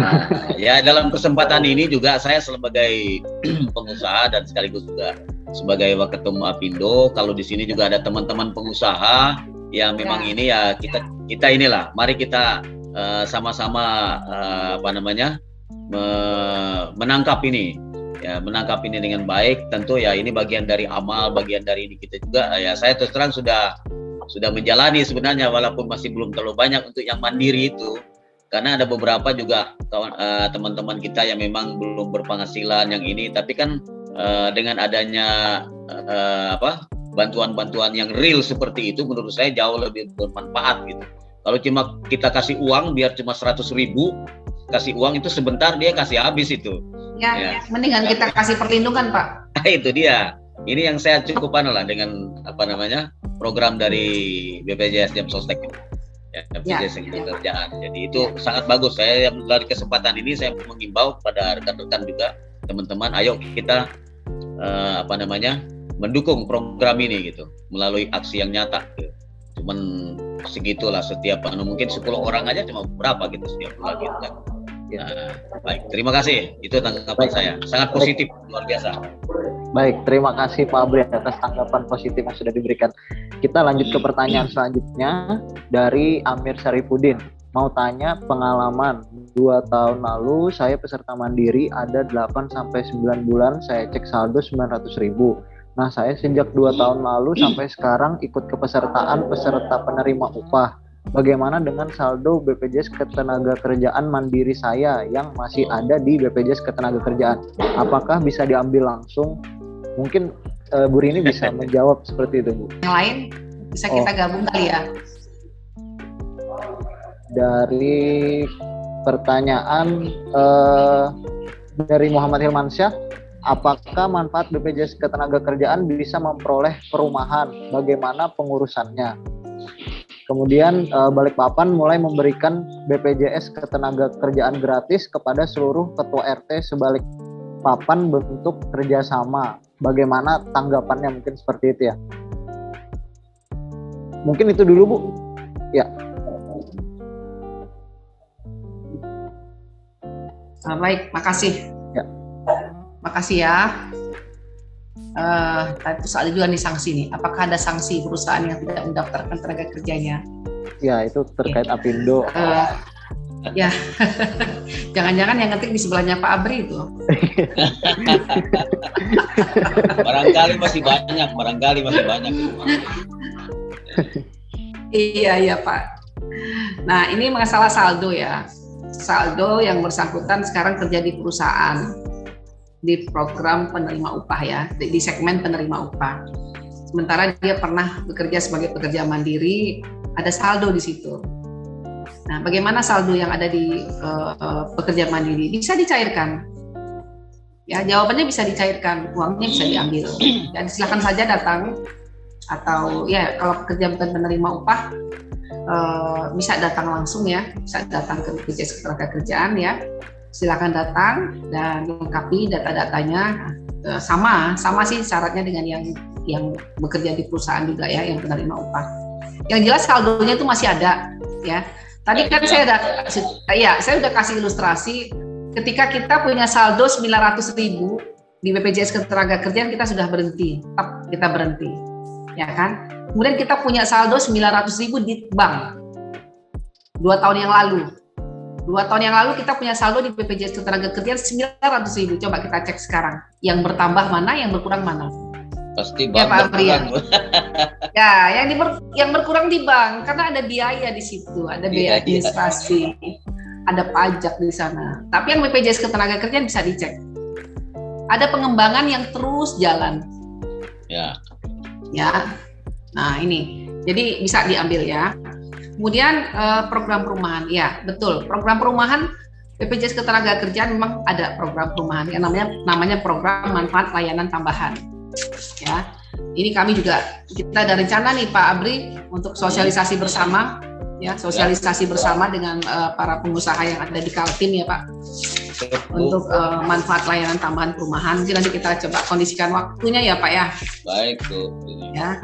Nah, jadi ada yang namanya program manfaat layanan tambahan, yaitu manfaat subsidi perumahan. Jadi ada untuk renovasi, ada untuk kepemilikan rumah. Nah, coba enak kan? Sudah jadi peserta BPJS Ketenagakerjaan, ada fasilitas manfaat layanan tambahan Pak Abri. Ya, betul. Ya kan? Kita sementara akan ada kerjasama juga dengan Abu Dhabi itu untuk para satpam. Ya Pak. Ya. Nah, tentu ada syarat-syaratnya di sana. Nah, saat ini kan sudah keluar yang namanya Permenaker 05, Pak. Permenaker 05 tahun 2021. Kalau kemarin itu hanya terbatas perbankannya. Banknya terbatas, hanya di BTN atau di Bank BNI. Tapi sekarang sudah seluruh bank himbara, Pak. Kerjasamanya sudah seluruh bank himbara. Bahkan bank daerah pun sudah bisa di sana. Nah, ini nanti coba kita kondisikan kapan kita sosialisasi, Pak. Saya akan undang perbankan di situ. Saya akan undang juga tim investasi kami, investasi dari kantor pusat, investasi langsung ya Pak, untuk bisa menjelaskan secara teknis bagaimana manfaat itu bisa diterima oleh pekerja. Tapi memang ada tapinya ini, Mas Owi. Tapinya masih untuk pekerja yang bekerja di perusahaan, Pak. Ya. Ada persyaratan. Jadi kalau pekerja mandiri belum. Menerima upah berarti ya. Ya, betul. Nah, ya, jadi untuk yang bukan penerima upah di sini belum. Memang ada beberapa kendala kenapa masih belum banyak permintaan untuk kepemilikan rumah, ya kan? Karena sekarang ini daya beli kan memang sangat rendah, ya kan?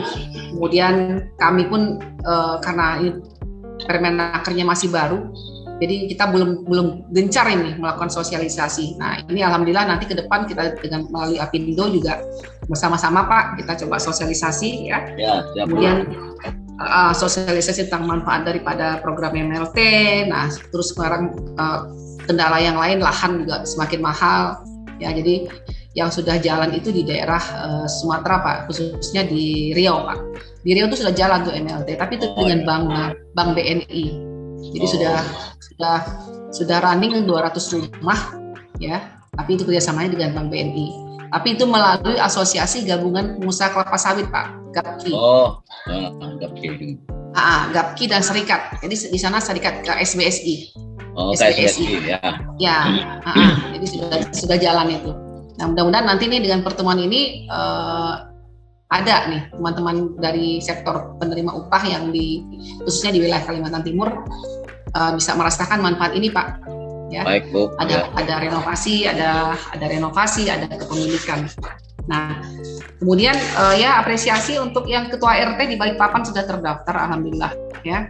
Nah, cuman saya nggak tahu ini sumber dananya apakah dari pemerintah daerah atau dari pengusaha-pengusaha nih ya. Tapi sebenarnya kan mereka ini kan dapat insentif ya Pak ya dari pemerintah daerah. Ya ada insentif. Biasanya ini dari pemerintah daerah biasanya. Ya.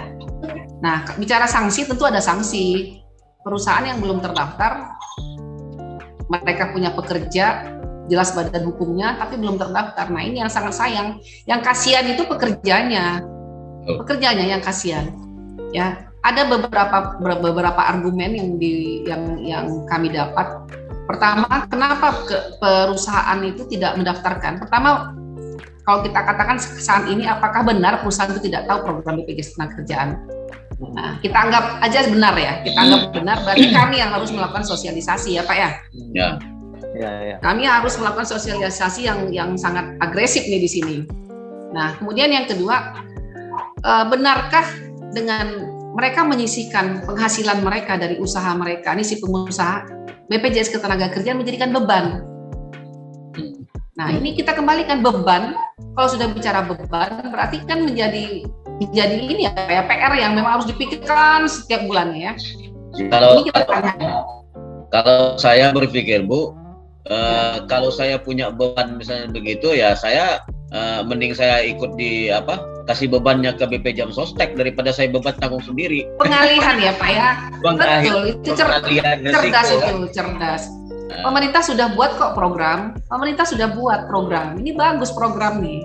Membantu pengusaha supaya tidak setiap bulannya sudah tahu nih estimasi biaya yang akan dikeluarkan setiap bulan untuk misalnya 100 orang pekerjanya.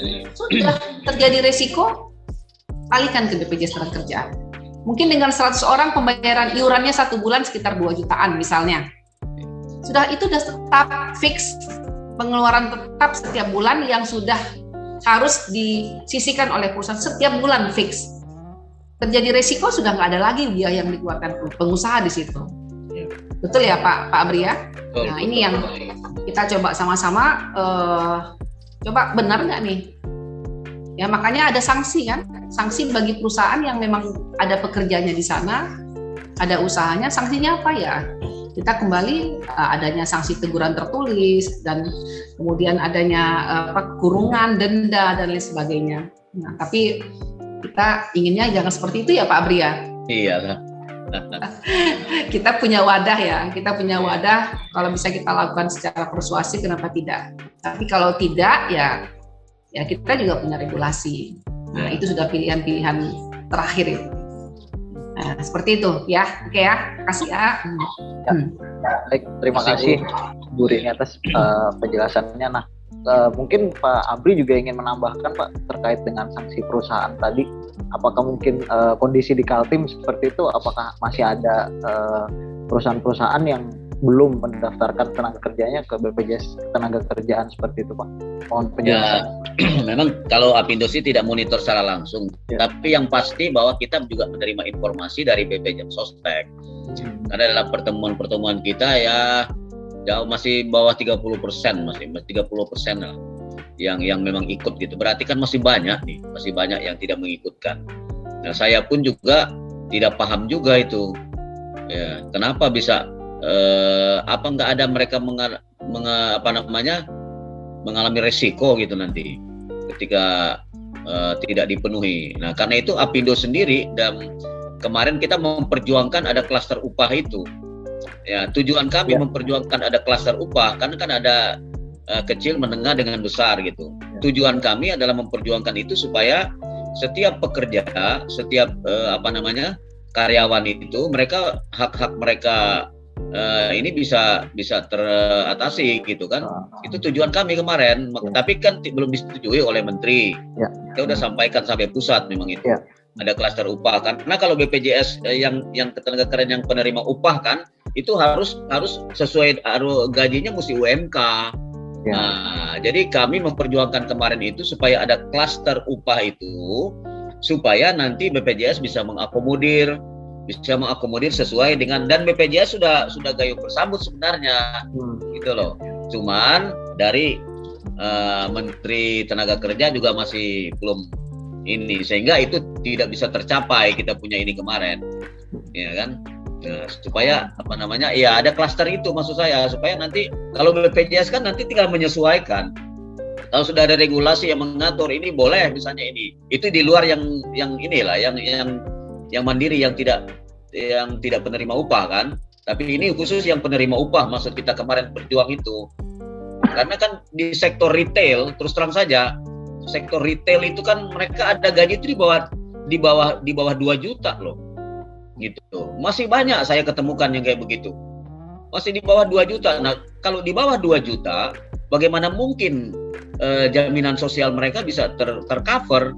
Karena BPJS kan hanya tahu itu ya harus standar UMK gajinya gitu. Nah, itulah yang kami kemarin perjuangkan, tapi ya masih belum bisa goal itu. Gitu. Oke. Ya, baik. Terima kasih tanggapannya Pak Abri. Mungkin Bapak Ibu kita menuju pertanyaan terakhir dari Ferry. Peserta mandiri apabila tidak membayar iuran atau menunggak, apakah manfaatnya tetap diperoleh? Nah, mungkin ini ditujukan kepada Ibu Rini. Baik. Nah, ini ya, kalau pekerja bukan penerima upah atau pekerja informal, sektor informal ataupun pekerja rentang tadi ya. Karena dia sudah tidak menjadi peserta lagi ya selesai Pak. Jadi manfaatnya itu ketika dia aktif membayarkan iuran. Nah, tapi ada grace period. Grace period itu 3 bulan. Masih ada kemudahan juga tetap. Masih bisa dipulihkan. Ya, jadi saat Januari, Februari, Maret dia terdaftar dan aktif bayar iuran misalnya ya. Kemudian di April dia nggak bayar iuran lagi. Nah, dia masih ada perlindungan grace period namanya dari bulan April, Mei, Juni, 3 bulan. Nah, ketika terjadi eksiden itu perlindungannya masih jalan Pak, tapi tetap iurannya harus dibayar. Nah, ini yang yang kita terus optimalkan ketika ada pekerja GN lingkaran itu Pak, yang dibantu oleh stakeholder misalnya perbankan, perusahaan-perusahaan platinum, misalnya perusahaan Pak Abri membantu pekerja rentan misalnya 500 orang nih misalnya, ya kan, membantu orang-orang di sekitar rumahnya, ada tukang beca di sana dan lain sebagainya dengan 16.800 sebulannya 3 bulannya 50.400 ya kan, itu perlindungannya 6 bulan Pak. Jadi 3 bulan dia didaftarkan aktif, 3 bulannya itu ada grace period. Perlindungannya 6 bulan. Ketika yang bersangkutan tidak membayar iuran lagi di bulan Mei, terjadi resiko, ya kan? Dia masih dapat haknya, tapi yang April Mei-nya harus dibayar, gitu. Nah, tapi kalau terjadi kecelakaan kerja atau meninggal dia di bulan Juli, karena sudah lebih daripada 6 bulan, sudah lewat dari masa grace periodnya, dia nggak dapat apa-apa. Jadi kembali ke titik nol lagi, Pak. Nah, gitu. Nah, terus di sini tugas kami nih, sosialisasi agar mereka bisa terus menjadi peserta kita. Nah, terus ini mohon maaf nih Pak Abri, tadi Bapak menyinggung tentang upah klaster Pak ya. Ya. Upah klaster. Nah, ini kami coba memfasilitasi, artinya gini, upah klaster memang sedang dalam proses, ya. Nah, terus sebelum dikeluarkannya ketetapan adanya upah klaster ini, bagaimana nasib si peserta ini, masyarakat ini? Betul. Masyarakat yang memang mereka bekerja karena kita masih memperjuangkan upah klaster, apakah mereka kita tidak daftarkan? Nah, ini tanda tanya ini Pak. Betul. Tanda tanya. Mendingan mereka kita daftarkan atau mereka mungkin melalui wadah-wadah tadi, ya wadah-wadah perusahaan-perusahaan tadi membantu, atau mereka bayar sendiri dengan segmennya pekerja bukan menerima upah. Ya. Nah, itu barangkali itu bisa menjadi solusi Bu, kalau misalnya perusahaan merasa ini, ya mungkin didaftarkan dulu. Yang penting artinya masuk kita ini kan, saya juga berpikir karena dulu saya juga dari pekerja juga gitu. Artinya bisa merasakan apa yang dirasakan oleh kawan-kawan ini kan, bisa dirasakan oleh kawan-kawan ini. Artinya kalaupun misalnya sementara, kalau saya sih nggak ada masalah, artinya cuman kan teman-teman yang lain nih mungkin yang belum merasa ini gitu ya. Kalau misalnya tidak bisa karena proses ini masih klaster ini kan, ya itu tadi salah satu mungkin bisa solusi Ibu tadi punya ini kan. Nah tapi permasalahan hukumnya gimana itu, kalau misalnya itu yang perlu kita ini. Kalau memang dia didaftarkan tapi sebagai bukan penerima upah tapi perusahaan yang membayarkan begitu kan. Nah itu dari BP Jam Sostek sendiri itu seperti apa kan, supaya kami nanti bisa juga sosialisasikan gitu. Ya baik Pak.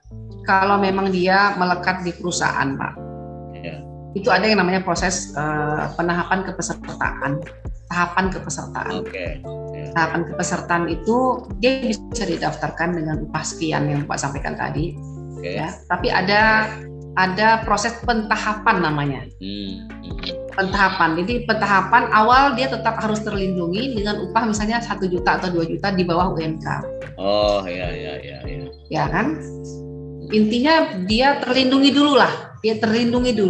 Oh jadi dari BP Jam Sostek artinya kalaupun dia belum mampu misalnya menggaji karyawan itu sesuai dengan standar UMK, berarti memungkinkan masih bisa didaftarkan itu ya. Bisa Pak, masih bisa didaftarkan. Kasihan kan, kita goal kita apa? Goal kita adalah mungkin informasi itu yang Bu, itu yang mungkin belum nyampe ini masalahnya. Ya, goal kita tadi upah klaster kata Bapak kan, goal kita tuh upah klaster kan. Iya. Nah, tapi goal kita itu, apakah kita menunggu goal upah klaster ini menurut saya Pak ya? Ya, kalau menunggu itu terjadi eksiden misalnya, yang rugi juga pengusaha juga dan pekerja. Ya, akhirnya pengusaha yang repot ya Pak, harus menyisihkan uangnya untuk membantu yang tadi. Sementara mereka real adalah pekerja. Nah ini. Nah, barangkali ini yang mungkin informasi baru ini kita terima ini Bu. Ya, kemarin itu kayaknya nggak seperti itu gitu. Ada UMK gitu. Nah. Jadi seperti itu Pak. Tetap harus ada solusi Pak. Kasihan Pak, karena ini kan normatif ya Pak yang harus dipenuhi mereka. Ya. Nah, oke Pak. Baik, makasih Bu Rini. Ya, sama-sama. Ya, baik, terima kasih banyak atas penjelasan dari kedua narasumber kita pada hari ini, pada Ibu Rini dan Pak Abri. Semoga para pendengar kita semua dapat mendapatkan informasi yang tepat, jelas seperti itu. Baiklah, sebelum saya menutup acara pada hari ini, saya ingin membacakan dulu beberapa kesimpulan yang sudah dibuat bahwa dalam perlindungan pekerja, bagi pekerja selama pandemi sendiri, baik dari BPJS Ketenagakerjaan maupun dari Apindo Kaltim sendiri, telah menjalankan berbagai upaya seperti itu dalam mendukung keberlangsungan perlindungan bagi pekerja, sehingga diharapkan kerjasama atau sinergi di semua pihak, terutama bagi para bukan penerima upah seperti itu tadi, untuk dapat mendaftarkan di BPJS Ketenagakerjaan seperti itu. Dan saya rasa sudah sangat jelas sekali apa yang sudah disampaikan oleh kedua narasumber kita pada siang hari ini.